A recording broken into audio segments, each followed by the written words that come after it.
Okay, so I'm working on notebook 0302, and we're going to look at more Numpy stuff. Okay, and again, this is all, a lot of it is based on the Python Data Science Handbook on the chapter from Numpy. Okay, and so Numpy brings in kind of this array functionality where all the values in the array have to be of the same type. And this gives you much needed performance gains and also allows you to do vectorized computations on the arrays. Okay, so we're accustomed to this kind of behavior in R, and NumPy brings that functionality to Python because base Python does not have a data structure like that. The closest thing to an array in base Python is a list, except lists are always going to be of mixed types, and you can't do vectorized computations on lists. Okay. So anyway, we always start off with import NumPy, and almost always import NumPy as NP. Okay. All right. Let's just you tell me what x and y will be. NP A range 041, 100, 1041. What am I going to get? So x is 0, 1, 2, 3, and y is 100, 101, 102, 103, right? Okay. All right. Concatenate. Concatenate. This is kind of your you're sticking the arrays together. Okay. So when you concatenate x and y, you're just basically tacking on this to this. Okay. You can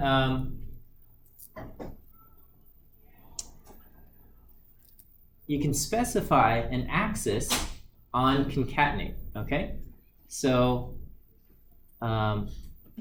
here, if I do axis equals 0, it's going to produce the same thing. Okay. So axis is basically axis index 0. So if you think about like if you have a matrix, generally you specify the number of rows and then the number of columns. So axis 0 is concatenate row, and then axis 1 will concatenate column. And so in this case, axis equals 0 will concatenate. Okay. Now if I try to say axis equals 1, what we're going to see is it's going to throw an error. Okay. Why can I not, like in R, I could do R bind, right? Okay, and it'll stick one row on top of the other. But I'm not allowed to do that here. We don't have a R bind function. We have concatenate, okay? And you think you could like bind them, but the reason why is this, okay? If you just keep in mind that if you look at the shape of this one-dimensional array, there's only one dimension, okay? So there's no actual axis index 1. There's only axis index 0. So you can only concatenate in this way, okay?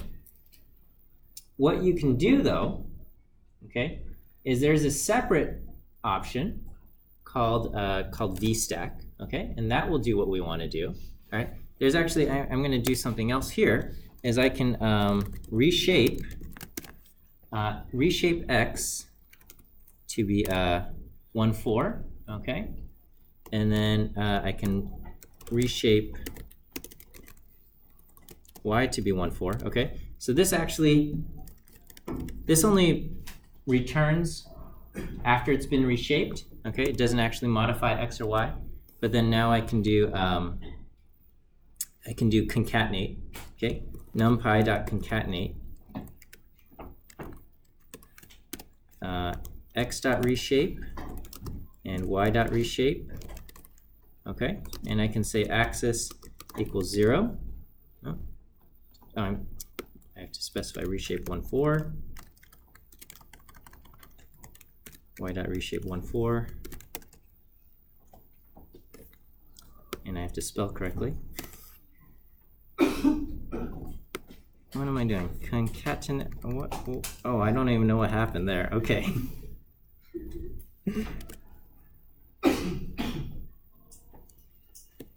What did I do? Oh, okay. Yeah, sorry.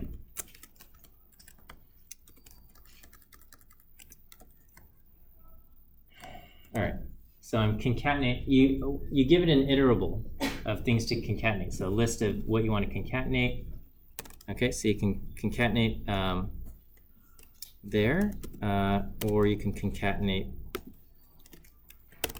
like that. Okay, and so this is, so here I've reshaped x and y to be this.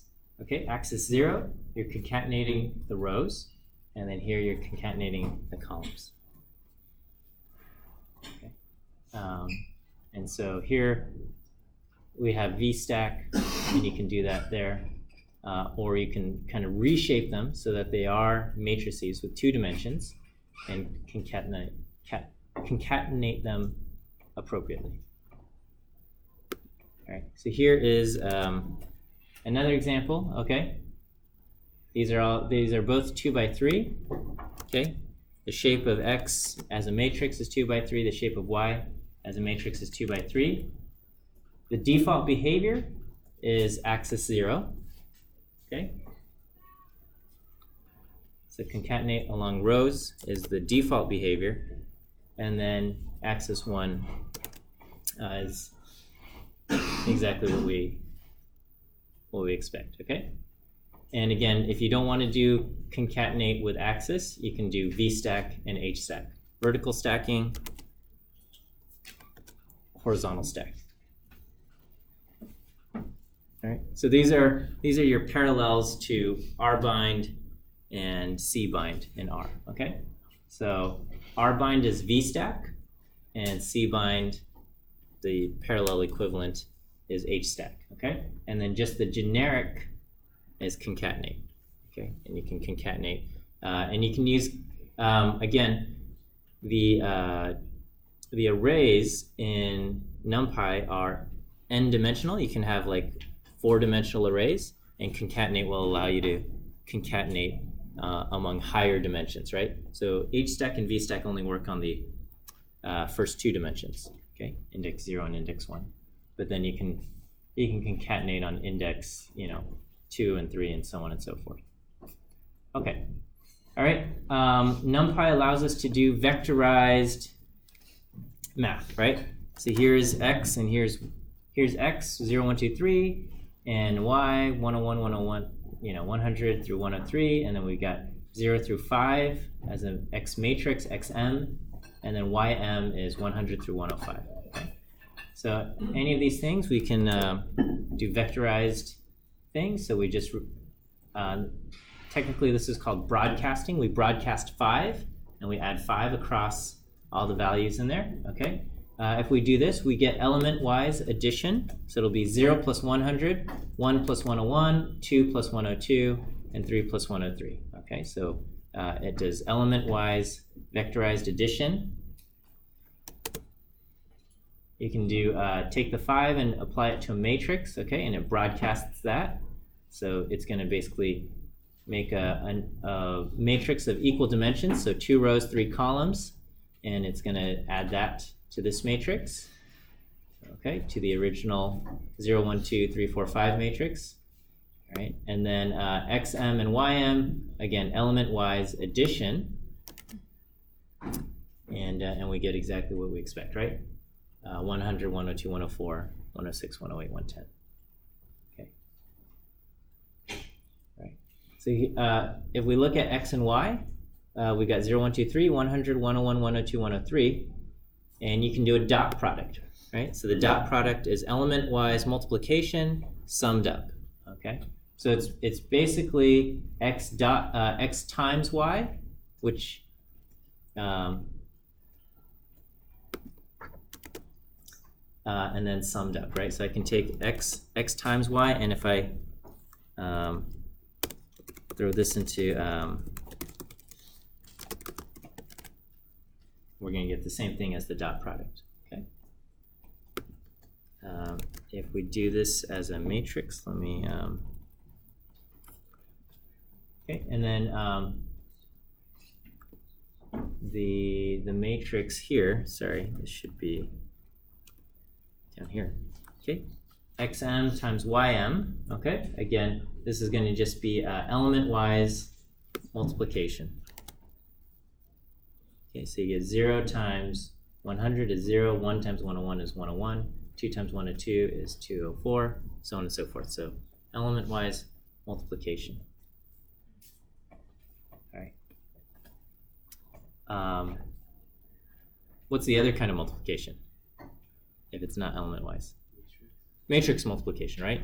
And in that case, you need the number of rows in the first matrix to match the number of columns in your second matrix, okay? And so we can't do that here, but we can do that next, okay?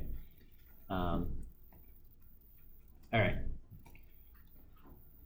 Numpy, basically, once you have an array, okay, once you have a n-dimensional array, you can do a whole bunch of basic math, and these will all be exactly what you expect, right? So here I'm adding 4 across everybody, subtracting 5 across everything, multiplying everything by 2, dividing everything by 2, and you can see that all of these things keep everything as integers, and as soon as I divide by 2, now everything's a float, okay? You can take the negative of everything. We get negative integers. If you do exponentiation, you can do that.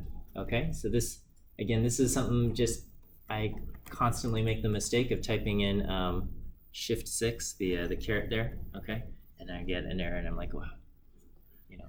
Okay, so it happens all the time. Don't feel bad. Okay, modulo division, and then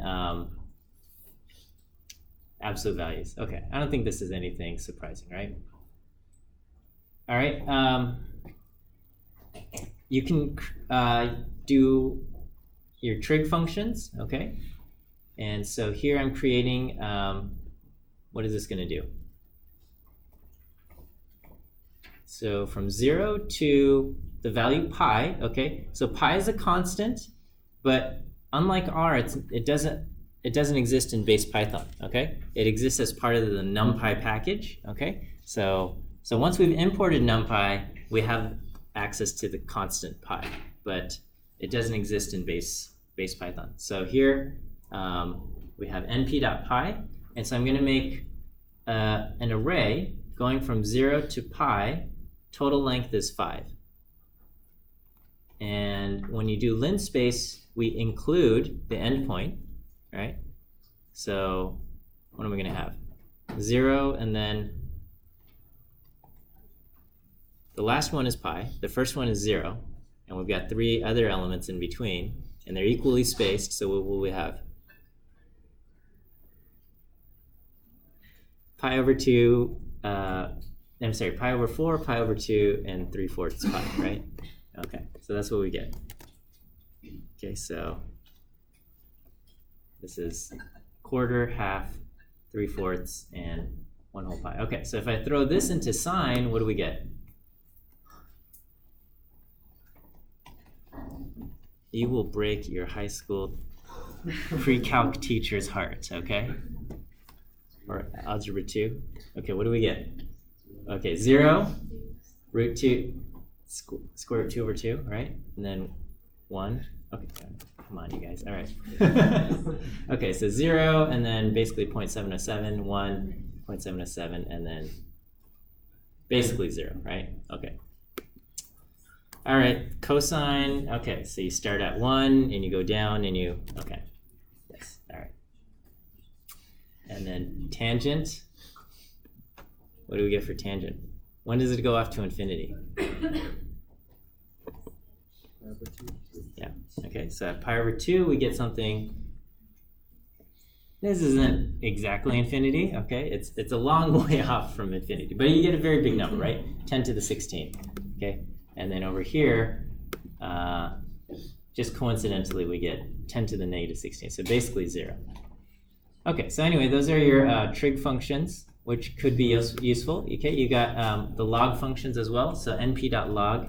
Log is not something that exists in base Python. If you just try to say, like, give me the log of a number, it's gonna say, I don't know what you're talking about. You can import math, or you can import Numpy. Okay, so the log functions exist in the math package, so you can do import math, and you can do math.log. But once you import Numpy, it includes pretty much all these math things. Okay, so you got log, okay, and then log base 10, and then you got the e function. Okay. So exp is just e to the y. exp2 is 2 raised to powers. Okay, so this gives you 1, 2, 4, and then you can just do arbitrary powers, right? You can do 3 raised to the y or something like that. Okay, as well. So interestingly enough, if you put in an integer here, and you put in integer values here, it's going to return integers. But if I put in a float here, then I'll get float values. So, okay. All right, no surprises here, right? Okay.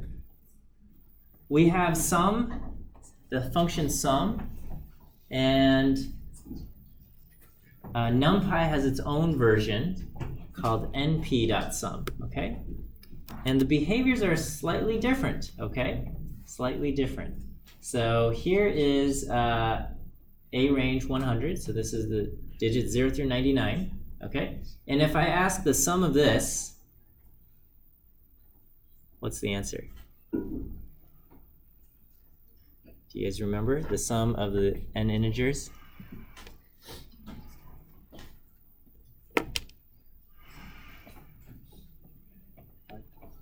Huh?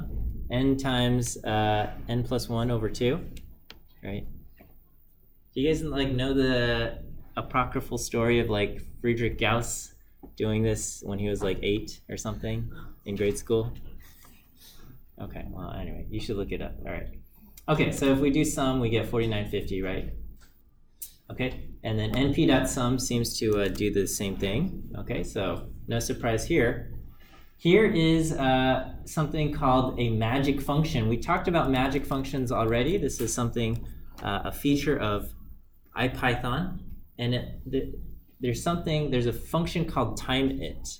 Okay, and basically you give it some code that you want, you want to know how long does it take to execute this thing. Okay, so here I've got a giant array.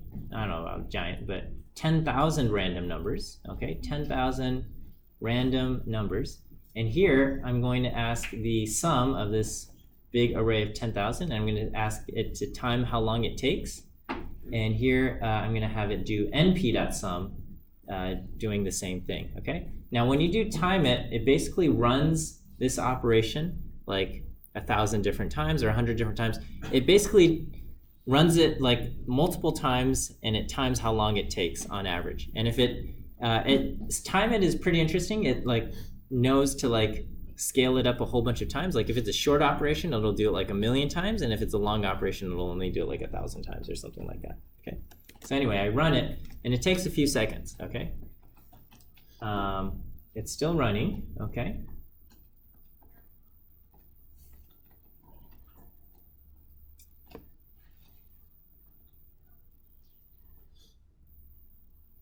Okay, all right, so what do we get? We got 2.49 milliseconds plus or minus 245 microseconds per loop. It's a mean plus or minus standard deviation of 7 runs, 100 loops each, okay? That's the regular sum.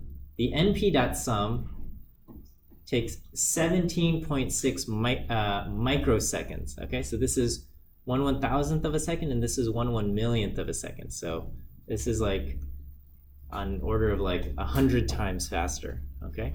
And because it was so much faster, timeIt was I really want to be sure, and it ran it 100,000 times. So that's why I felt it took a long time, okay? So anyway, timeIt's a pretty great stuff if you want to just kind of compare, is this version of my code faster than this version of the code? timeIt will tell you this kind of stuff. All right, you've got min and max, okay? and this behaves exactly as you'd expect. What's the smallest number and what's the biggest number, right? So rand is values between 0 and 1, and so the smallest value after 10,000 was 0.0001, basically 1 in 10,000. And then the biggest number is 0.9998, close to that, okay. What is the expected value of the smallest number for random uniform? Did you have to figure this out? Like if I take a big sample of random uniform values from 0, 1, what can I expect the smallest value to be? Expectation. So if I take 100 random numbers, my expected smallest value would be around 0.01. And if I take 1,000 values, my expected value would be 0.001, and so on and so forth, something around there, okay? This is actually, do you guys know about the German tank problem? You guys should know your like statistical history stories. Huh? Stats history class?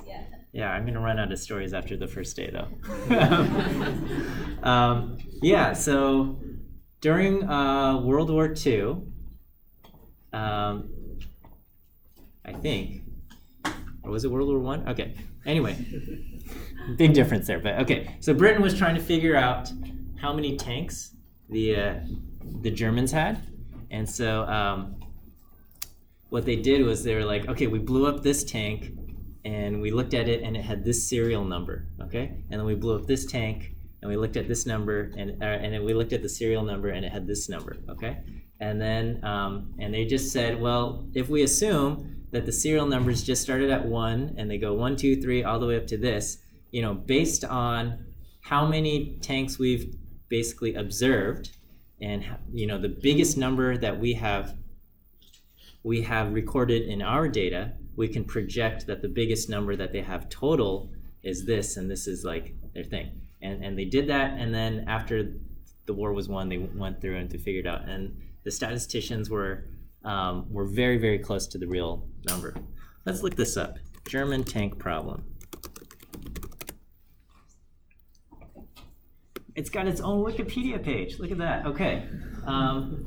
So in statistical theory, estimation consists of estimating the maximum number of a discrete uniform distribution from sampling without replacement, et cetera, et cetera, et cetera. Yeah, World War II. Oh, okay. All right, you should, exciting stuff. Okay, so anyway, that's what we have. Okay, and then again, I can run time it. Oh, it's gonna hang up my computer for a bit. So again, the regular base Python min is slow, and the Numpy version is way faster, okay? The min and the max problems look, these min and max and sum functions seem to behave the same for these one-dimensional arrays, okay? But when you're dealing with a matrix, these things behave differently. Okay, so here I'm going to just randomly seed things. I'm going to take the numbers 0 through 11, and then I'm going to use this random.shuffle, okay? And we're going to reshape it into a 3x4 matrix, okay? So I shuffled the values, and I reshaped it into a 3x4 matrix. Okay, so the regular sum function, the base sum function, does something interesting. It returns a vector, and it gives you basically back the column sums, okay? Numpy says, that doesn't make sense. When you sum up a matrix, just give me back one number, okay? And so it does that. But Numpy also allows you to have sums like this, okay? Where you can specify the axis, okay? And so, again, matrices have 2 dimensions. 0 is your rows, 1 is the columns. So NP sum with axis equal to 0 will sum over the rows, okay? So when you specify the axis, you're saying sum over this axis, and so you will get column totals, okay? Axis equals 1 will give you what? row totals, so we're going to have 3 values. Okay, and so you can do that. So if you take this and you do the row total, 2 plus 3 plus 4 is plus 10 is 19, and so on and so forth. Okay. Likewise, you can also call a lot of these other kind of summary statistic functions like the minimum, the maximum, standard deviation, and things like that, and you can specify what axis you want it to operate on. Okay, so here you can say I want the minimum value across rows. Okay, so in this column, the minimum value across these 3 rows is 1. The minimum value across these 3 rows is 3. The minimum value here is 4, and the minimum value is 5 there. Okay, so we got 1, 3, 0, and 5. The standard deviation is standard deviation of the entire matrix, or you can say I want the standard deviation across the rows, and so you'll get basically the standard deviation of each column, which is very handy. Okay, so a lot of these things, like there's nothing surprising, I don't think, about the behavior of any of these things. Okay, but it's just a lot of vocabulary, right? It's like learning a new language, and it's like, okay, this is what we call the pencil sharpener. But then if you don't put it on a flashcard, or if you don't try to use it on a regular basis, you're going to forget, what do you call a pencil sharpener in Spanish or whatever, right? So I know, right? Like that's like the one word I remember, like sacapuntas and biblioteca. So yeah, okay, so. Yeah, so if you don't practice, you're gonna forget, right? But it's not that bad, okay? Honestly, like you just go out and you say, all right, how do I take the standard deviation in Numpy, right? You just say like Numpy standard deviation. What did I do? Okay, well anyway, it knew what I was talking about, right? And it's like, oh yeah, okay, np.std. All right, for standard deviation. Okay. Python does not have a missing value operator like R. Okay, R has missing. Every data type has its own missing value, right? You have logical missing values and integer missing values and stuff.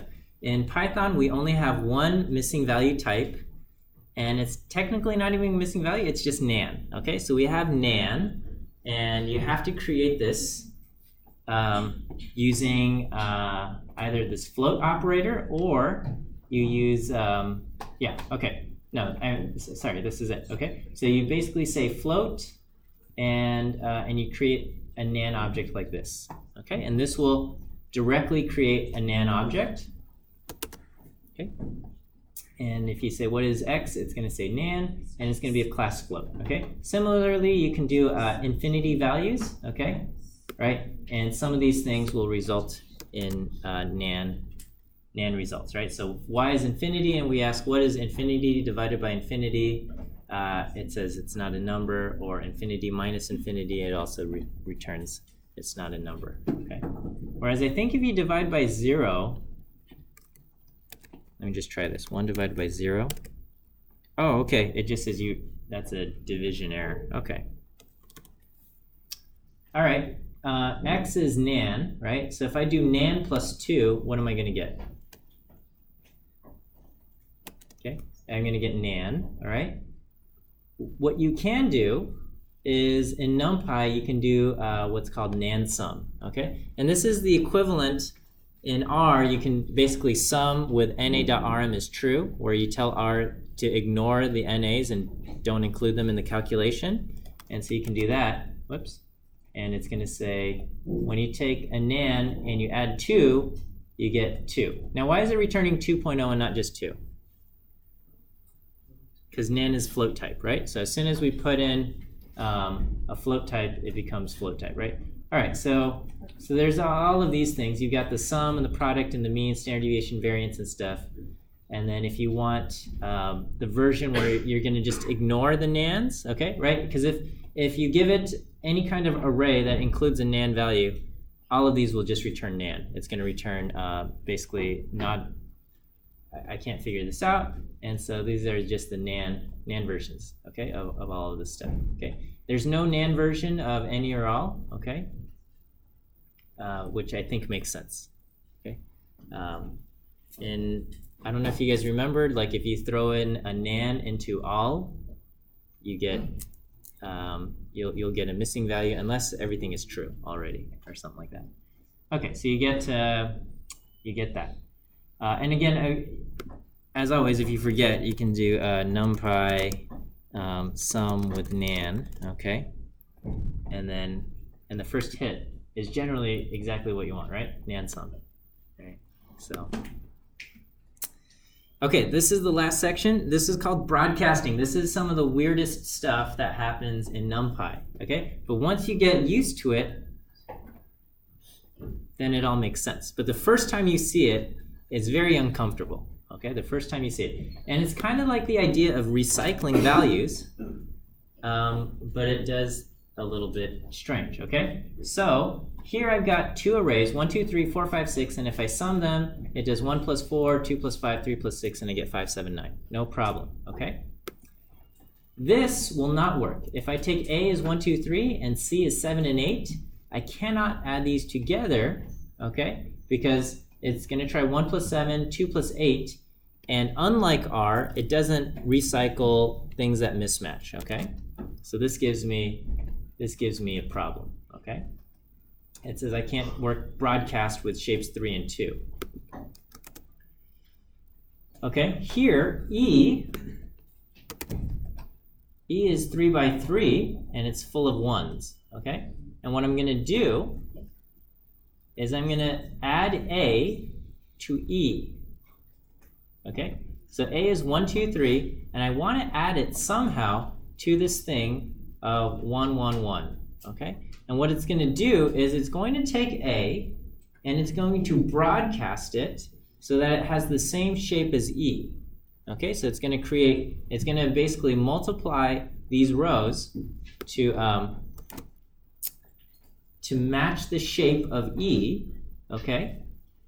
And then it adds them together. So it says, okay, A is this one-dimensional thing, and I'm going to broadcast it so I've got basically a 3 by 3 matrix, and now I can add these together, okay?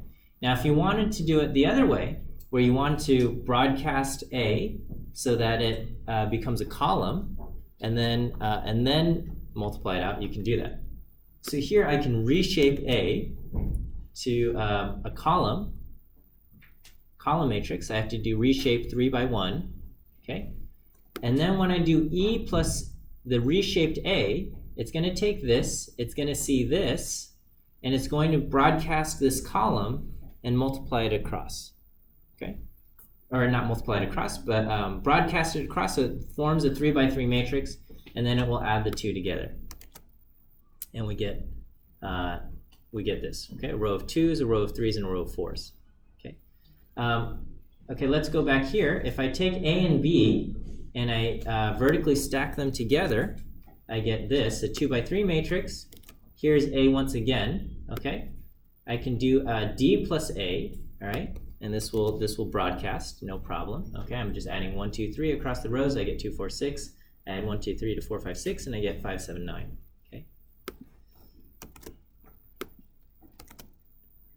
Here is 7 and 8, okay? So keep in mind D looks like this.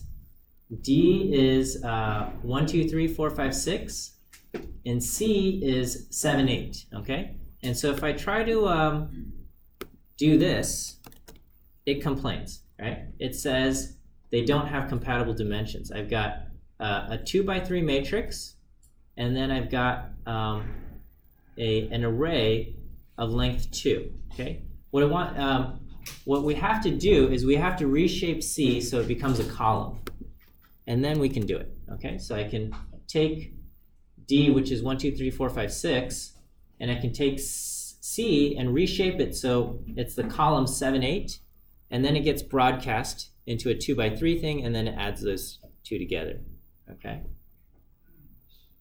I would say, you know, after today's class, go over this, clear out the outputs, see if you can predict what's going to happen, okay? All right. This is the weirdest, okay? So E is a column, okay? 10 rows, 1 column. F is a row, 1 row, 10 columns, okay? You can actually add these two together, right? And what it will do is it says, okay, this is 10 by 1, this is 1 by 10. If I want to add them together, I have to create a 10 by 10 matrix, okay? So it's going to broadcast this one to be a 10 by 10. It's going to look at this and it's going to broadcast across rows to make it 10 by 10, and then it adds them together. Okay, yeah? Is F one-dimensional? Yes, F is one-dimensional. I'm sorry, F is one-dimensional, but the default behavior of one-dimensional things gets broadcast down the rows. Okay, so that's allowed. Okay, if I did E, like, I'm trying to think. Because they're one row each, it's okay here. So yeah. So anyway, it will broadcast. It says this is 10 rows, 1 column. This is technically an array of just length 10, but it will broadcast across the rows and create a 10 by 10, and you get this. Okay, which is nice. If you do this with the multiplication, you basically get your times table that, I don't know, did you have to make these in like 3rd grade and stuff? So you get your times table, okay? If I take D again is 1, 2, 3, 4, 5, 6, but as a 2 by 3 matrix, and I can reshape them to 1 by 6 and 6 by 1, and I can add them together, broadcast them together. Okay, I guess I talked too much about the tank problem. So, okay, we'll have to look at this stuff later, but it's not a big deal. Okay, all right, we'll see you guys on Friday. Start talking with your group about what data you guys want to start working with.